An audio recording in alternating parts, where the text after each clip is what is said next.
నిజ క్రైస్తవుడికి ప్రతిరోజు కూడా క్రిస్మస్సే. కానీ ఇక్కడ గమనించాల్సిన విషయం ఏంటంటే, ప్రభువైన యేసుక్రీస్తు వారు జీవించినటువంటి దినాలలో ప్రభువారు వారి మధ్యలో జన్మించి వారి మధ్యలో 33.5 సంవత్సరాలు జీవించాడు ఆ యూదా జనాంగం మధ్య. అయితే ఎవరిలో కూడా క్రిస్మస్ ఆనందం అనేది లేదు.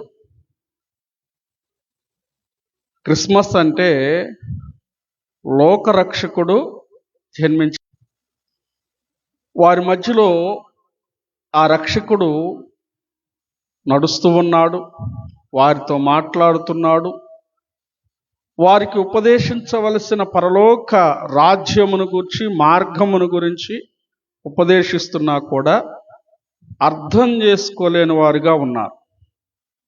అర్థం చేసుకోలేకపోగా ఆయనను ఏ విధంగా సంహరిద్దామా, అవమానిద్దామా, తలదించుకునేటట్లు చేద్దామా, ప్రజల మధ్యలో నవ్వులు పాలు చేద్దామా అన్న ఆలోచనతో ఆ యూదా జాతులలో కొన్ని ప్రత్యేకమైన తెగలున్నాయి. వారెవరంటే పరిసయ్యులు, శాస్త్రులు, ప్రధాన యాజకులు. ఈ పరిసయ్యులు, శాస్త్రులు, సద్దుకయ్యులు వీరు కాస్త జ్ఞానం కలిగిన వారు, వాక్యము తెలిసిన వారు. అక్కడ ఉన్నటువంటి సమాజంలో ఈ తెగల వారి యొక్క ప్రాముఖ్యత ఎక్కువ. అర్థమవుతుందండి? మీకు అర్థమవటం కోసం సింపుల్గా చెప్తాను. కొన్ని రాజకీయ పార్టీలు ఉన్నాయి, మనకు పేర్లు అనవసరం. ఈ పార్టీల్లో ఒక్కొక్కసారి సందర్భం వచ్చినప్పుడు కనీసం చదువు జ్ఞానం లేని వాడిగాడ ఏం చెప్తాడంటే, ఆ పార్టీలో వారి మెజారిటీ ఎక్కువ ఉందండి, వారి కులం ఎక్కువ ఉందండి అని చెప్తూ ఉంటారు. వారికి ఇచ్చినంత ప్రాధాన్యత, వారి జాతి వారికి ఇచ్చినంత ప్రాధాన్యత ఆ పార్టీ వారు మరొకరికి ఇవ్వరు, వారి తర్వాతేనండి అంటారు. అలాగే ఆ యూదా ప్రాంతంలో ఉన్నటువంటి ఆ ప్రజలలో 3 తెగల వారు ఎక్కువగా ఉన్నారు, 3 జాతుల వారు. వారిలో శాస్త్రులు, పరిసయ్యులు, సద్దుకయ్యులు. లోకరక్షకుడు వారి మధ్యలో ఉండి మాట్లాడుతున్నా కూడా రక్షణను గురించి, పరలోక రాజ్యమును గురించి పదే పదే ఉపదేశిస్తూ అనేకమైనటువంటి ఉపమానాలను వారికి బోధిస్తున్నా కూడా వారు ఎలాగున్నారంటే వాటిని గ్రహించకుండా, వాటిని అర్థం చేసుకోకుండా విమర్శించడం మొదలు పెడుతున్నారు. వినటానికి బాగానే వింటున్నారు. ఆయన ఎన్ని ఉపమానాలు చెప్పాడు? 21వ అధ్యాయంలో ఉపమానం చెప్పాడు, అవునా? ఏ ఉపమానం? ద్రాక్షతోటి ఉపమానం చెప్పాడు. 22వ అధ్యాయంలో ఉపమానం చెప్పాడు. ఏమని ఉపమానం చెప్తున్నాడు? పెండ్లి కుమారుని పెండ్లి విందును గురించి చెప్పాడు, అవునా? ఈ పెండ్లి విందుకి ఫస్ట్ తన దాసులను పంపించి పెండ్లి విందుకి వీళ్ళందరినీ పిలవమని పంపిస్తే, చూడండి ప్రియ దేవుని బిడ్డలారా, 22వ అధ్యాయము 3వ వచనం. ఆ పెండ్లి విందుకు పిలువబడిన వారిని రప్పించుటకు అతడు తన దాసులను పంపినప్పుడు,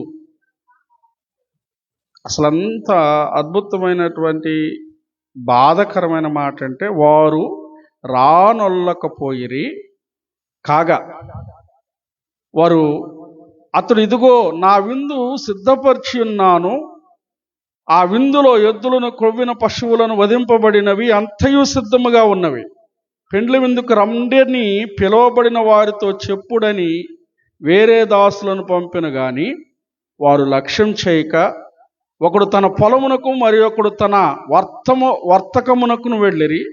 తక్కిన వారు అతని దాసులను పట్టుకొని అవమానపరిచి చంపిరి. రాత్రి మీరు విన్నారు ఈ వాక్యాన్ని. కదా. ఒకడు పొలానికి వెళ్ళాడు, ఒకడువేమో వర్తకం అంటే వ్యాపారానికి వెళ్ళాడు. కొంతమంది విందుకు పిలిచినటువంటి వారిని ఏం చేస్తారంట, కొట్టి చంపారు. రాజుగారి కోపం వచ్చింది. రాజు కోపము బహుభయంకరమైంది.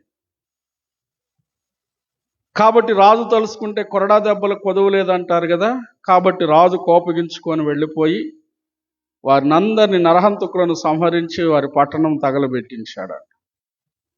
అప్పుడు అతడు పెండ్లి విందును సిద్ధంగా ఉంది కాబట్టి పిలువబడిన వారు పాత్రులు కారు గనుక రాజమార్గాలలో పోయి మీకు కనబడు వారిని అందరిని పెండ్లి విందుకు పిలువడని తన దాసులతో చెప్పాడు. ఇది చరిత్ర, ఇది జరిగినటువంటి చరిత్ర.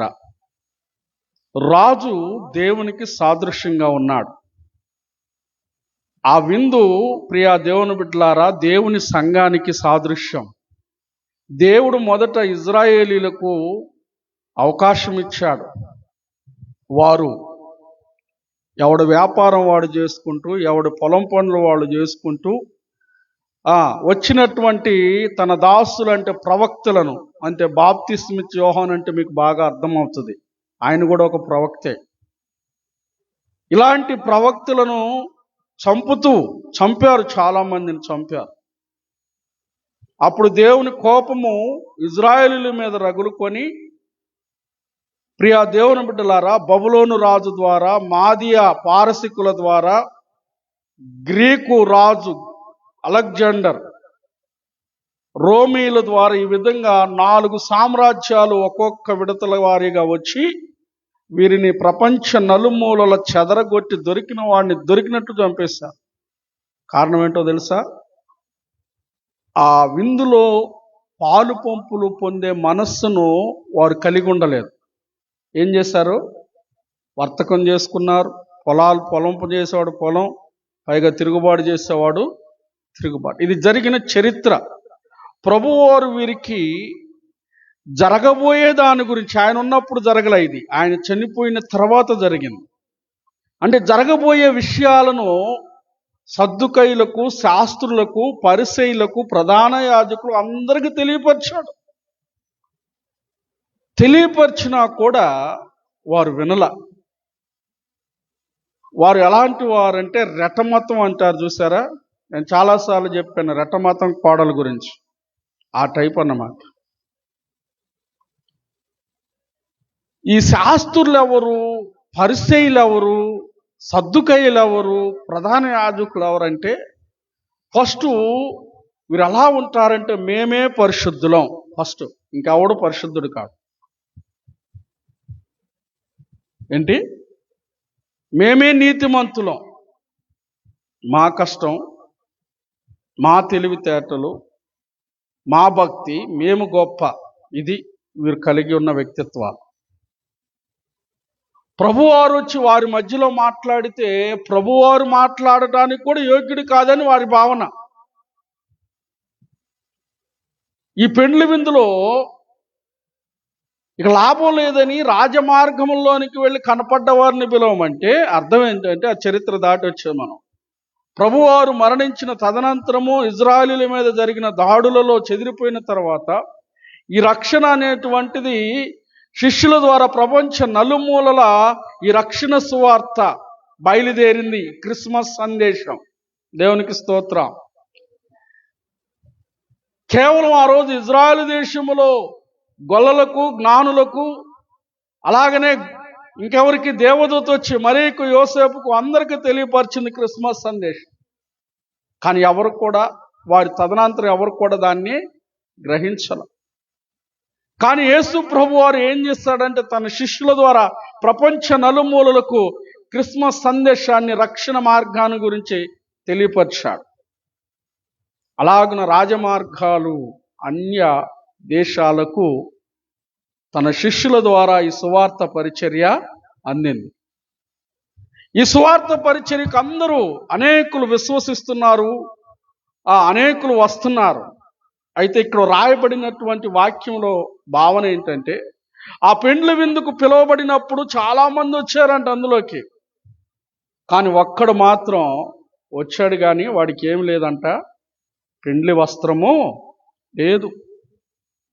ఆ పెండ్లి వస్త్రము లేని వాడి దగ్గరకు వచ్చి అడిగాడంట ప్రభువారు. ఏమని అడిగాడు? చూద్దామా ఆ మాట. ఏమని అడిగాడో తెలుసా? 11వ వచనం. రాజు కూర్చున్న వారిని చూడ లోపలికి వచ్చి అక్కడ పెండ్లి వస్త్రము ధరించుకొనని ఒకరిని చూచి. ఎవడంట? పెళ్లిలో మీరు గమనించండి, పెళ్లికి వెళ్ళినప్పుడు పెళ్లిలో పాత బట్టలు ధరించుకున్న వారిని ఎవరన్నా చూడగలుగుతామా? ఆ ధరించుకున్న వాడిని చక్కగా గబాన్ని గుర్తుపడుతున్నాడు, పాత బట్టలు వేసుకున్నాడు. ఎందుకని? పెళ్లిలో అందరూ కూడా ఏం వేసుకుంటారు? నూతన వస్త్రాలే వేసుకుంటారు కదా. ప్రియ దేవుని బిడ్డలారా, ఈ పెండ్లి విందు అనేటువంటిది సంఘానికి సాదృశ్యంగా ఉంది. ఈ పెండ్లి విందులోనికి, ఈ సంఘములోనికి ఎలాంటి వారు రావాలంటే పెండ్లి వస్త్రము కలిగినటువంటి వారు రావాలి. కానీ ఇతనిలో ఏమి లేదు. దేవుడు ఆ విందులోనికి, ఆ రాజు విందులోనికి ప్రజలను ఉచితంగా పాల్గొనమని ఇన్వైట్ చేశాడు. చాలా రిచ్ పర్సన్స్ కొన్ని ఫంక్షన్స్ కండక్ట్ చేస్తారు. ఆ కండక్ట్ చేసేటప్పుడు ఆ ఫంక్షన్స్కి ఇన్వైట్ చేసేవారికి ఒక పాస్ ఇస్తారు. అంటే లోపలికి అది చూపిస్తేనే రానిస్తారు. అంత గ్రాండ్గా ఉంటుంది లోపల వాళ్ళ పార్టీలు, వారి ఫంక్షన్స్ అంత గ్రాండ్గా ఉంటాయి. ఆ పాస్ ఉంటేనే లోపలికి రావాలి, లేకపోతే ఇంకెవడు రావటానికి లేదు. కానీ ఇక్కడ ఎటువంటి పాసులు పెట్టలే దేవుడు. అందరికీ ఇన్విటేషన్ ఇచ్చాడు ఆ రాజుగారు. అందరూ వచ్చారు. ఎలా వచ్చారు? అందరూ వచ్చారు. కానీ ఒక్కడు మాత్రం రాజుగారి దృష్టిలో పడ్డాడు. వాడు ఎలా ఉన్నాడంట? ఏం లేదు, పెండ్లి వస్త్రం లేదా. అంటే మిగతా వాళ్ళందరూ పెండ్లి వస్త్రం కలిగి ఉన్నారనేగా.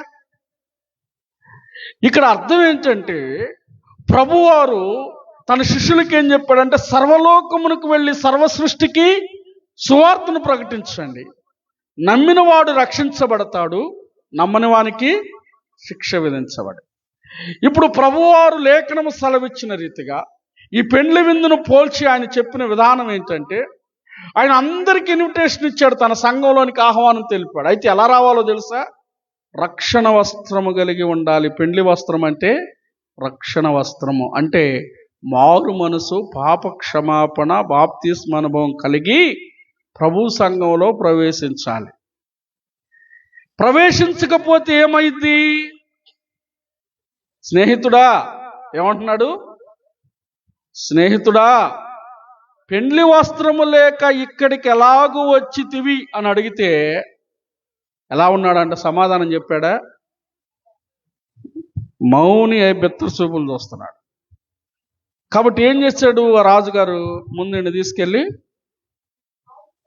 కాళ్ళు చేతులు కట్టి వెలుపటి చీకటిలో త్రోసివేయుడి, అక్కడ పండ్లు కొరుకుతాయు, ఏడుపులు ఉంటాయి అని చెప్పాడు. అంటే అది నరకానికి సాదృశ్యం, చీకటి.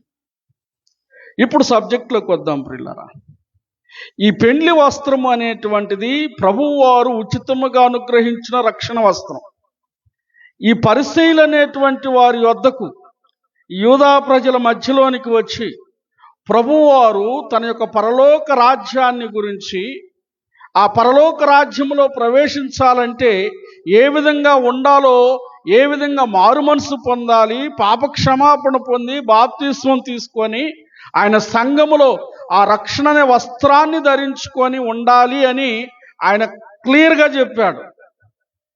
ఈయన బోధింటున్నటువంటి ఈ తెగ, ఈ శాస్త్రులు, పరిసయ్యులు, సద్దుకాయులు, ఈ ప్రధాన యాజకులు మాకు వినిపిస్తున్నాడేంటి బోధ? మాకంతా తెలుసు. పరిసయ్యుల లక్షణం ఏంటంటే, ఆ సద్దుకాయులు వీళ్ళ యొక్క లక్షణాలు ఏంటయ్యా అంటే మాకంతా తెలుసు. ఫస్ట్ కొంతమంది దగ్గరికి వెళ్ళి దేవుని వాక్యం ప్రకటించడానికి పోతే, ఏమండో మాకు యేసు ప్రభు గురించి అంతా తెలుసండి, బైబిల్ గురించి అంటారు. కానీ ఏముండదు, మారు మనసు ఉండదు, రక్షణ ఉండదు, బాప్తిస్మం ఉండదు. లేచిన దగ్గర నుండి మేమే గొప్ప, మాకంతా తెలుసు. ఏం తెలుసు? పరిసయ్యులు, శాస్త్రులు, సద్దుకయ్యులు, ప్రధాన యాజకుల మనస్తత్వం కలిగిన వారు నేడు కూడా ఈ యొక్క సమాజంలో జీవిస్తున్నారు. అలాంటి మనస్తత్వం. మాకంతా తెలుసు, వాడెట్టాటోడో తెలుసు, వీడెట్టాటోడో తెలుసు, అవతలోడెట్టాటోడో తెలుసు, మాకంతా తెలుసు. ప్రభు వారి ముందుకొచ్చి, అంతా తెలుసు అన్న వారి ముందుకొచ్చి వారితో మాట్లాడుతూ ఉంటే వారు అవివేకులలాగా ప్రవర్తించారు, మూర్ఖుల్లాగా మాట్లాడుతున్నారు. ప్రభు వారి జీవితాలను గురించి, వారిలో లేని ఆ రక్షణను గురించి మాట్లాడుతూ ఉంటే దాన్ని అంగీకరించారా? ఏమండి, అంగీకరించారా? ఈరోజు కూడా ప్రభువారు తన లేఖనాల ద్వారా ఈ క్రిస్మస్ దినాలలో ప్రవేశించిన ప్రతి ఒక్కరితో అనేక రీతులుగా మాట్లాడుతూనే ఉన్నాడు. నీ రక్షణ వస్త్రం ఏదయ్యా? చెలికాడా, స్నేహితుడా, అమ్మా, నీకు రక్షణ వస్త్రం ఉందా? నువ్వు బాప్తిస్మం తీసుకున్నావా? మారు మనసు పొందావా? పాప క్షమాపణ ఉందా? ఏది నీ రక్షణ వస్త్రం అంటే దానికి సమాధానం లేదు. కానీ పండగ చేసుకుంటాం, యేసు ప్రభు పుట్టాడండి, మనందరి కోసం పుట్టాడండి అని చెబుతాం. కానీ మనం మాత్రం ఆ వస్త్రం ధరించుకో. ఎప్పుడు కూడా ఎదుటి వారి గురించి విమర్శించటం, ఎదుటి వారి విషయాలలో జోక్యం చేసుకోవటం, వారి జీవితాల్లోకి తొంగి చూసి వాడట్లా, వీళ్ళెట్లా, వాళ్ళట్లా, ఈ పరిసయ్యుల పనికిమాలిన స్వభావాన్ని ఈ రాత్రి నువ్వు విడిచిపెట్టాలని, ఈ శాస్త్రుల, సద్దుకయ్యుల లాంటి మనస్తత్వం నీలో నుండి తొలగిపోవాలని నా ప్రభు ప్రేమ గలవాడై ఈ రాత్రి నీతో మాట్లాడుతున్నాడు. ప్రియుడా, నీకు రక్షణ వస్త్రం ఉందా? ప్రజలు ఎలా తయారైపోయారంటే ఆ దినాలలోనే కాదు, ఈ దినాలలో కూడా చూడండి. లేఖనాలలో మనం చూద్దాం ఒకసారి.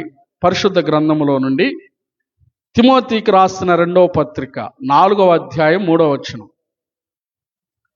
తిమోతికి రాసిన 2వ పత్రిక 4వ అధ్యాయం 3వ వచనం. ఎందుకనగా జనులు హితబోధను సహింపక దురద చెవులు గలవారై, చూడండి, జనులు హితబోధను సహింపక దురద చెవులు గలవారై తమ స్వకీయ దురాశలకు మూలమైన బోధకులను, అనుకూలమైన బోధకులను తమ కొరకు పోగు చేసుకొని సత్యమునకు చెవినీయక కల్పనా కథల వైపునకు తిరుగు కాలము. ఎప్పుడు చెప్పాడు ఈ మాట? అపోస్తులైన పౌలు తిమోతి గారికి చెప్పాడు ఈ మాట. రాను రాను ప్రజలు ఎలాగుంటారంట? హితబోధకు చెవి యొగ్గరు. వీళ్ళకి హితబోధ చేయకూడదు, సరిదిద్దుకోమని చెప్పకూడదు. అయ్యా, నువ్వు మారు మనసు పొందయ్యా, పాప క్షమాపణ నిమిత్తం బాప్తిస్మం తీసుకోయ్యా, ప్రభు కొరకు సాక్షిగా బ్రతికాయంటే ఈ మాటలు చెబుతుంటే తీసుకున్న వాళ్ళు ఎట్టుండారు? తీసుకున్న వాళ్ళు ఏ విధంగా ఉండారు? ఇక మేం తీసుకొని ఏం చేయాలంట? అర్థమవుతుందా? అంటే హితబోధకు వీరు చెవి యొగ్గరు. సత్యమునకు విరోధంగా వీరికి అనుకూలమైన బోధలు వినటానికి ఇష్టపడతారు. ఎలాంటి బోధ? హెచ్చరించకూడదు, మారు మనసు పొందని చెప్పకూడదు, పాప క్షమాపణ నిమిత్తం బాప్తిస్మం తీసుకోమని చెప్పకూడదు వీళ్ళకి. కానీ ఇలా హెచ్చరించకుండా, సరిచేసుకోమని చెప్పకుండా ఆ వాక్యం నువ్వు ఎంతన్నా చెప్పు, అబ్బా మాస్టర్ గారు ఈరోజు చించేశాడని చెప్తారు. ఏం చేశాడంట? భలేగా చించి చెప్పాడయ్యా. ఎందుకు? ఎక్కడ కూడా నిన్ను హెచ్చరించే బోధ చేయలా, సరిదిద్దుకోమని చెప్పలా. అదే సరిదిద్దుకోమని చెప్పే బోధకుడు ఉన్నాడు అనుకో, ఈయన ఎడ చెబుతున్నాడు, ఈయన సరిగ్గా ఉన్నాడు అంటావా? హితబోధకు చెవి యొగ్గక ఈయన ఎడ చెబుతున్నాడు, ఈయన సరిగ్గా ఉన్నాడు అంటావా? ఆమె సరిగ్గుందంటావా, ఆయన సరిగ్గున్నాడంటావా? ఇలాగా మనుష్యుల మీద ఏం చేస్తుంటారు? మనుష్యుల మీద నేరారోపణలు చేసుకుంటూ ఉంటారు. ఇది శాస్త్రులు, పరిసయ్యులు, సద్దుకయ్యుల అనుభవం. అర్థమవుతుందండి? చెడు ఎలా ఉంటుందంటే మనిషిని ఆకర్షిస్తుందంట. చెడు బోధ, చెడు అనేది మనుషులను ఆకర్షించి ఫస్ట్ అది దీవెనకరంగా ఉన్నట్లు కనిపించి చివరికి తనని నాశనం చేస్తుంది. చెడు మొదట మాత్రం చాలా అనుకూలంగా, చాలా మేలుకరంగా ఉంటుంది, ఆకర్షిస్తుంది, ఆనందాన్ని ఇస్తుంది, సంతోషింపజేస్తుంది. చివరికి ఏం చేస్తుంది? నాశనం చేస్తుంది. అర్థమవుతుందా? త్రాగుడు కావచ్చు, సిగరెట్లు కావచ్చు, ఖైనీలు కావచ్చు, గుట్కాలు కావచ్చు, పాన్ పరాకులు కావచ్చు, ఇవి శరీరరీత్యా ఆరోగ్యాన్ని దెబ్బతీసేటువంటి విధానాలైతే మనుషులో ఉండే కుళ్ళు, కుతంత్రము, ఈ యొక్క సనుగుకోవటం, ఎదుటివారి గురించి మాట్లాడుకోవడం, ఇలాంటివి కూడా మనిషికి పట్టినటువంటి కుళ్ళు లాంటివి. కొరుకుడు పుండు ఉంటుంది చూసారా? కొరుకుడు పుండు అంట తెలియకుండానే లోపల అవయవాలన్నీ తినేస్తుంది. హిజ్కియా గారికి వచ్చినటువంటి జబ్బు అలాంటిదే. రోజుకి ఎద్దు మాంసాన్ని, కొన్ని కిలోల మాంసాన్ని ఆ పుండు మీద వేస్తే ఆ పుండు ఈయన శరీరంలో ఉన్నదాన్ని తినకుండా ఆ మాంసాన్ని తినేవంట. రాచపుండు యొక్క లక్షణం. అలాగే మనుషులకు కూడా కలిగినటువంటి రాచపుండు లక్షణాలు శాస్త్రుల, పరిసయ్యుల, సద్దుకయ్యుల లాంటి లక్షణాలు. ప్రభువారు క్రిస్మస్ సందేశాన్ని, రక్షణ సందేశాన్ని, పరలోక రాజ్యాన్ని గురించి మాట్లాడుతూ ఉంటే మారు మనసు పొంది పెండ్లి వస్త్రము ధరించుకోండి, పెండ్లి విందులో పాల్గొనండి అని ప్రభువారు ఆ దినము మొదలుకొని ఈ దినము వరకు కూడా బోధిస్తూ ఉంటే చాలామంది ఇప్పటికి కూడా ఇలాంటి పరిసయ్యులు ఉన్నారు. ఇలాంటి శాస్త్రులు, సద్దుకయ్యులు, బైబిల్లో చెప్పబడిన వారు నేడు మన సమాజంలో, మన మధ్యలో నివసిస్తున్న వారుగా ఉంటున్నారు. మారు మనసు పొందటం వారికి ఇష్టం ఉండదో, రక్షించబడటం వారికి ఇష్టం ఉండదో. ఎప్పుడు ఎదుటి వాడి గురించి ఏలెత్తి చూపించడమే కానీ వాక్యం ఏం చెప్తుంది, ప్రభు ఏం చెప్తున్నాడు, నా రాజు ఏం చెప్తున్నాడు, నా యేసు రాజు చెప్పిన మాట ఏంటి అని ఆలోచిద్దాం, చెవిని పెడదాం, చక్కగా విధేయత చూపిద్దాం, లోబడదాం, సరిదిద్దుకుందామనే ఆలోచన రాకుండా శాస్త్రులు, పరిసయ్యులు, సద్దుకయ్యుల్లాగా ఇప్పటికి కూడా ప్రవర్తించేవారు మన మధ్యలో ఉన్నారు ప్రియులారా. కాబట్టి హితబోధను వీరు సహించరు. ఎప్పుడు కూడా వీరికి ఎలాంటి బోధ చెప్పాలి?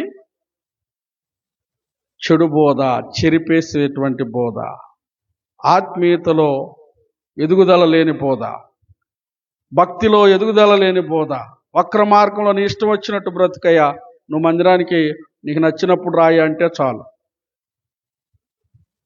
అవునా కాదా? ప్రియా దేవుని బిడ్డలారా, ఇక్కడ మనం చూస్తున్నట్లయితే హితబోధను వారు సహించరు. చెడు అనేటువంటిది ఎప్పుడు కూడా మనిషిని ఆకర్షించి నాశనం చేస్తుంది. చివరికి మంచి అనేటువంటిది ఫస్ట్ కష్టాలు పాలు చేస్తుంది, తర్వాత అద్భుతమైన ఆశీర్వాదాన్ని ఇస్తుంది. దేవునికి స్తోత్రం. అర్థమవుతుందా? మంచి అనేది ఫస్ట్ కష్టంగా ఉంటుంది, బాధగా ఉంటుంది, ఇబ్బందిగా ఉంటుంది, కానీ తుదకు అది ఉన్నతమైన స్థితిలో మనిషిని నిలబెట్టింది.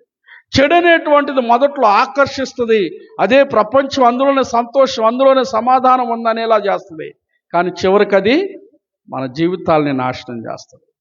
ఈరోజు భక్తి జీవితంలో ప్రియ దేవుని బిడ్డలారా, మనకు తెలియకుండానే వాక్యానికి లోబడకుండా, మారు మనసు పొందకుండా, రక్షణ వస్త్రాన్ని, దేవుడిచ్చిన ఉచితమైన రక్షణ ఇది, ఉచితంగా ఇచ్చాడు. ఈ పెండ్లి విందులో ఇతనికి ఉచిత ప్రవేశాన్ని ఇచ్చాడు. పెండ్లి వస్త్రం ధరించుకొని, ఆ పెండ్లి వస్త్రాన్ని ధరించుకొని ఆ విందులో కూర్చోడానికి ఏమైంది? చాలామంది సంఘంలోకి వస్తారు, మారు మనసు పొందరు, బాప్తిసం తీసుకోరు, కానీ సంఘంలో చక్కగా కలిసి పాటలు పాడతారు, చక్కగా దేవుణ్ణి స్తుతిస్తారు, కానీ ఏముండదు వీరికి? రక్షణ అనేటువంటి పెండ్లి వస్త్రం ఉండదు వీరికి. కానీ సంఘాలలో మేము కూడా సభ్యులమే అని చెప్తారు. నువ్వు చెప్పుకుంటే సరిపోదు, దేవుడు అనుకోవాలి. దేవునికి స్తోత్రం, హల్లెలూయా. దేవుడు భావించాలి. ప్రత్యేకంగా ఆ వ్యక్తినే చూసి, స్నేహితుడా పెండ్లి వస్త్రం ఏదని అడిగితే తలదించుకున్నాడంట. ఏమని? పెండ్లి వస్త్రం ఏది అని అడిగితే తలదించుకున్నాడు. ప్రియ దేవుని బిడ్డలారా, ఈరోజు ఎంతమంది ఈ రక్షణ అనే పెండ్లి వస్త్రం కలిగి ఉన్నారు? దేవుని సంఘంలోనికి వస్తున్నటువంటి నీలో నిజమైన క్రిస్మస్ అంటే ఏంటో తెలుసా? దేవుని మందిరానికి వస్తున్న నీవు ప్రభువుని నీ సొంత రక్షకునిగా అంగీకరించడమే నిజమైన క్రిస్మస్. దేవునికి స్తోత్రం, హల్లెలూయా. ఈ మాట చూడండి, ప్రభువారు ఇన్ని మాటలు చెప్పినా కూడా నాకు చాలా బాధ వేసినటువంటి మాట ఏంటంటే, ఒకసారి చూద్దాం. 16వ వచనాన్ని చూసినట్లయితే ఒకసారి చదువుదాం. మాట 22:16లో, బోధకుడా నువ్వు సత్యవంతుడు అయ్యుండి దేవుని మార్గమును సత్యముగా బోధించుచున్నావనియు, నువ్వు ఎవరిని లక్ష్య పెట్టవనియో మోమాటము లేనివాడు ఎరుగుదుమో, నీకేం తోచుంది? కైసరుకు పన్నిచ్చుట న్యాయమా? చూడండి ప్రియ దేవుని బిడ్డలారా, 15వ వచనాన్ని కూడా చదువుదాం. అప్పుడు పరిసయ్యులు వెళ్ళి మాటలలో ఆయనను చిక్కుపరచవలనని ఆలోచన చేయొచ్చు. ఎంత ఆ పనికి మాలిన స్వభావం అంటే, ప్రభు వాళ్ళను ప్రేమించి పరలోక రాజ్యాన్ని గురించి, పరలోకపు మార్గాన్ని గురించి అర్థమవ్వాలని ఉపమాన రీతిలో వారికి 2 సార్లు అక్కడ చెబుతూనే వచ్చాడు. అయినా కూడా కుక్కతోక ఎంత నిటార్ చేద్దామన్న అయిద్దా? అలాగుంది వాళ్ళ బుద్ధి. దేవుడు వారిని ప్రేమించి ఉపమాన రీతిగా ద్రాక్ష తోటను గురించి చెప్పాడు, పెండ్లి విందును గురించి చెప్పాడు. ఇప్పుడు ఏం చేయాలి? వాస్తవంగా వీరు లోబడాలి, విధేయత కలిగి ఉండాలి, సరిదిద్దుకోవాలి. కానీ వీళ్ళు ఏం చేస్తున్నారు? తర్వాత విన్న తర్వాత నెక్స్ట్ ఏం చేస్తున్నారు? మరలా ఏం చేస్తున్నారు? ఆలోచన అమ్మ చదవబడిన 15వ వచనంలో ఎలా ఉంది వీళ్ళ ఆలోచన? ఆయనను చిక్కుపరచవలనని చిక్కుల్లోకి నెట్టాలి ప్లాన్ చేసుకున్నారు. ప్లాన్ చేసుకొని ఆయన దగ్గరికి వెళ్ళి ఏం చేస్తున్నారు తెలుసా? ముఖస్తుతి చేస్తున్నారు. అంటే ముఖస్తుతి అంటే చూద్దాం. ఆయన దగ్గరికి వచ్చి ఏమంటున్నారు? బోధకుడా నువ్వు సత్యవంతుడు అయ్యుండి దేవుని మార్గమును సత్యముగా బోధించుచున్నావని, అసలు నువ్వు ఎవడు లక్ష్యం చేయవని, లక్ష్య పెట్టవని మేము ఎరుగుదాం. చూడండి, మొహమాటం లేకుండా మాట్లాడతావయ్యా నువ్వు. చాలామంది ఇలాంటి వాళ్ళు ఇప్పుడు కూడా ఉన్నారు. ముందు కేవలం అట్లా మాట్లాడతారు, వెనక్కి వెళ్ళి ఈ శాస్త్రుల పరిశీలిలాగా మాట్లాడతారు. అర్థమవుతుందా? లేరా ఇలాంటి వారు? అయితే ప్రభు ఉద్దేశం ఏంటంటే ప్రియులారా, తన దాసుల ద్వారా మాట్లాడడానికి గల కారణం ఏంటంటే, ఎవరి మీద, ఎవరిని ఉద్దేశించి ఎవరిని బాధ పెట్టాలనో, ఎవరిని అవమానపరచాలనో, కించపరచాలనో ప్రభు తన దాసుల ద్వారా మాట్లాడు. కేవలము ఎందుకు హెచ్చరిస్తాడు అయ్యా అంటే, ఎందుకు ఉన్నది ఉన్నట్లుగా తన దాసుల ద్వారా ప్రకటిస్తాడా అంటే, తెలుసుకొని విధేయత చూపించాలని. దేవునికి స్తోత్రం. ఆ రోజు రక్షకుడు వారి మధ్యలో ఉన్నా ఆ రక్షకుడిని గుర్తించలేదు. గుర్తించకపోగా ఆయన ఏ విధంగా చిక్కుల్లో నెట్టేద్దాం, ఏ విధంగా ప్రజలను అవమానిద్దాం అని వారి ప్లాన్ చేసుకొని ఎన్ని మంచి మాటలు చెప్పినా కూడా వాళ్ళకి చేదులాగే అనిపించింది. ప్రభువారు ఎన్ని ఉత్తమమైన మాటలు, విలువ కలిగిన మాటలు చెప్తున్నా కూడా వాళ్ళ మైండ్ సెట్ మారల. అది చాలా బాధకరం. ఈరోజు నువ్వు అలాంటి వ్యక్తిగా ఉన్నావేమో, ప్రభువును బాధ పెడుతున్నావేమో, ఇలాంటి వ్యక్తులుగా ఉంటూ నువ్వు కూడా, నీవు కూడా అలాంటి మెంటాలిటీ ఏమో నీది కూడా, నీ మైండ్ సెట్ కూడా అలా ఉంటుందేమో. వాక్యం విని కూడా కొద్దిసేపు విని బాగానే ఉందని చెప్తూ తర్వాత శాస్త్రులు పరిశీలిలాగా మాట్లాడుకునే పనికి మాలిన స్వభావం నీలో ఉంటే దాన్ని తీసేసుకోయి. రాత్రి నా దేవుడు అదే బోధిస్తున్నాడు. ఆ రోజు వారి మధ్యలో ఇలా బోధించానయ్యా, వారు వినలేదు. కాబట్టి కటిక చీకట్లోనికి వారిని తీసుకువెళ్లాల్సి వచ్చిందని ఉపమాన రీతిలో చెప్పాడు. అంటే ఏంటి? రానున్న దినాలలో ఎవడైతే నమ్మడో, ఎవడైతే విశ్వసించడో, ఎవడికైతే రక్షణ వస్త్రం ఉండదో, ఎవడైతే శాస్త్రుల్లాగా, పరిసయ్యుల్లాగా, సద్దుకయ్యుల్లాగా, ప్రధాన యాజకుల్లాగా మేమే నీతిమంతులం, మేమే గొప్పవారం, జ్ఞానం గలవారం, తెలివి గలవారం అని తమ స్వనీతిని వ్యక్తపరుచుకుంటూ, మా కష్టార్జితం, మా తెలివితేటలని ఇలాంటి సొంత డబ్బాలు కొట్టుకుంటూ నీ ముందుకు వచ్చినటువంటి రక్షకుని మాటలను పెడచెవిన పెట్టి పక్కకు నెడుతూ చేసేటువంటి ఆ మనస్తత్వాన్ని దేవుడు తీసేసుకోమంటున్నాడు. దేవునికి స్తోత్రం. అలాంటి పనికి మాలినటువంటి బుద్ధి, అలాంటి పనికి మాలిన మాటలు మాట్లాడే స్వభావం, ఎదుటి వారిని విమర్శించే స్వభావం, దీన్ని మనలో నుండి తీసేసుకోవాలి. ఈ క్రిస్మస్ సందేశం ఏంటయ్యా అంటే, ప్రభువారు జన్మించినది మొదలుకొని ఆయన మరణించి తిరిగి లేచి అందరికీ కనపడి శిష్యుల ద్వారా సువార్తను సర్వలోకమునకు పంపించింది ఎందుకంటే ప్రతి ఒక్కరిలో క్రిస్మస్ సంతోషం నింపబడాలని. కేవలం ఒక డిసెంబర్ మాసంలో వచ్చే క్రిస్మస్సే కాదు, జీవితాంతం ఉండేదే నిజమైన క్రిస్మస్. దేవునికి స్తోత్రం, హల్లెలూయా. అయితే ఈ క్రిస్మస్ వేడుకలు జరుపుకోబోయేటువంటి నీ జీవితంలో నిజమైన రక్షకుణ్ణి గుర్తించలేని మనసు నీలో ఉంటే దాన్ని తీసేసే, పక్కన పెట్టుకో. శాస్త్రులు, పరిసయ్యులు, సద్దుకయ్యుల మధ్యలో రక్షకుడుండి నిలబడి మాట్లాడుతున్నా కూడా పెడచెవిన పెట్టి ఎప్పుడు కూడా వితండవాదం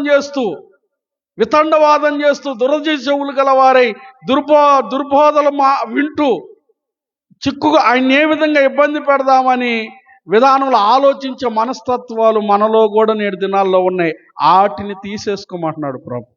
దేవునికి స్తోత్రం. వాటిని మనలో నుండి ఆ మనస్తత్వాన్ని తీసేసుకోవాలి. ప్రభువుని ఇబ్బంది పెట్టే పనులు చేయకూడదు, ప్రభువుకి బాధ కలిగించే విధానం చేయకూడదు. దేవుని వాక్యము నీ ముందుకు వచ్చి మాట్లాడుతున్నప్పుడు, నిన్ను హెచ్చరిస్తున్నప్పుడు, నీలో ఉన్న లోపం ఇది అని నీతో మాట్లాడుతూ ఉన్నప్పుడు దానికి విధేయత చూపించి లోబడి సరిదిద్దుకోవాలి. ఇది భక్తి కలిగినటువంటి వాడు, రక్షించబడినటువంటి వాడికి ఉండే లక్షణాలు. దేవునికి స్తోత్రం.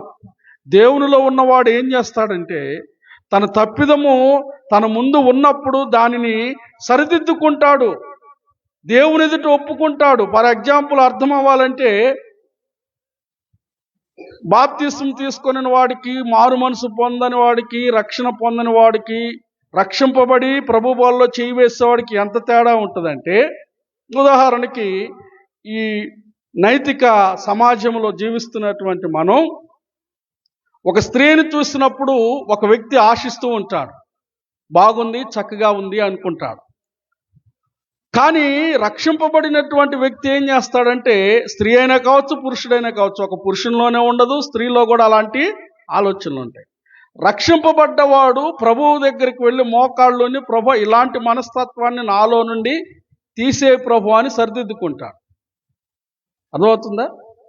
అదే రక్షింపబడిన వాడు బాప్తిసం తీసుకోకుండా కేవలం ఏదో నామకార్థంగా బ్రతికేవాడి లక్షణం ఎలాగుంటుందంటే, తన మనసులో దాన్ని విగ్రహంగానే పెట్టుకుంటాడు, ప్రతిదానిని చూసి ఆశిస్తాడు, లోపల దాన్ని గూడుగట్టుకుంటాడు, అది పాపంగా పెరిగిపోతూనే ఉంటుంది. వీడు తీసేసుకోలేడు. అర్థమవుతుందా? మారు మనసు పొందిన వారికి, పొందని వారికి ఉన్నటువంటి తేడా ఇది. మారు మనసు పొందినవాడు తీసేసుకోగలుగుతాడు, సరిదిద్దుకుంటాడు, ఇది తప్పు అని దేవుని ముందు ఒప్పుకొని సరిదిద్దుకుంటాడు. దేవునికి స్తోత్రం. పరిసయ్యులకు ఉన్న లక్షణం ఏంటంటే, సరిదిద్దుకోలేని లక్షణం, సరిచేసుకోలేని అనుభవం వారిలో. ఈరోజు ఇలాంటి వాళ్ళు ఉన్నారు. బాప్తిసం తీసుకున్నందుకే, మారు మనసు పొందినందుకే పాపం చేయకుండా ఉండలేం. పదే పదే స్త్రీని చూసి, లేకపోతే వేరే వేరే లోకంలో ఉన్న వాటిని చూసి ఆశించకుండా ఉండలేం, నిగ్రహంగా ఉండలేం అన్న విధానంలో చాలామంది ప్రభు దగ్గరికి రావడానికి ఇష్టపడరు. పైగా వారి తప్పులు కప్పిపుచ్చుకోవడానికి మేమే నీతిమంతులము, మేమే భక్తి పరులమని ఎదుటి వారి మీద నిందలు వేస్తూ, ఆ ఎదుటి వారి భక్తి జీవితాన్ని అవమానపరుస్తూ పరిసయ్యుల్లాగా, సద్దుకయ్యుల్లాగా హేళనగా మాట్లాడతారు. ప్రియా దేవుని బిడ్డ, ఈ రాత్రి నా ప్రభు ఈ వాక్యం వింటున్న నీతోనే మాట్లాడుతున్నాడు. జాగ్రత్త. విమర్శించేటువంటి సద్దుకైడ్లాగా, పరిసైడ్లాగా, పెండ్లి వస్త్రము లేని వ్యక్తిగా బ్రతికావా? జాగ్రత్త, నిన్ను తీసుకొని వెళ్ళి చీకటి బిలాములో వేస్తాడంతే. సరిదిద్దుకోమని నా ప్రభువు బ్రతిమాలుకుంటున్నాడు నిన్ను. వారిలాగా ఉండొద్దయ్యా, నువ్వు సరిదిద్దుకో అని నాలాంటి సేవకుల ద్వారా ప్రపంచమంతటా ప్రకటిస్తూ ఉన్నాడు తన పరలోక రాజ్యాన్ని గురించి. దేవునికి స్తోత్రం.